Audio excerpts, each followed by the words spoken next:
Welcome to McPlum, simple solutions served daily. You're signed in and ready. Open the exact Google form you intend to publish. Once done, verify the form's questions, required fields, and confirmation text so participants see clear instructions.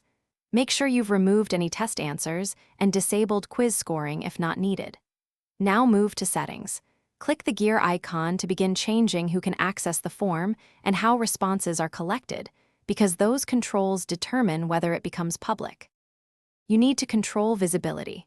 Go to Settings and disable Restrict to users in your organization to allow anyone with the link to respond. Once that's changed, decide whether to collect emails. Toggle it on if you need identifiers, otherwise leave it off for anonymous responses.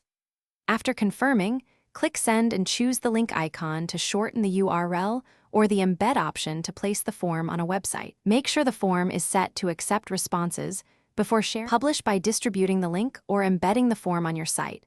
Paste the shortened URL into social posts or use the embed iframe for web pages. After sharing, test the live form in an incognito window and on a phone to confirm visibility and submission flow.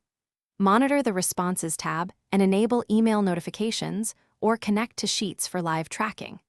If people can't access it, recheck settings for organization restrictions and retry. That fix solves most access issues quickly.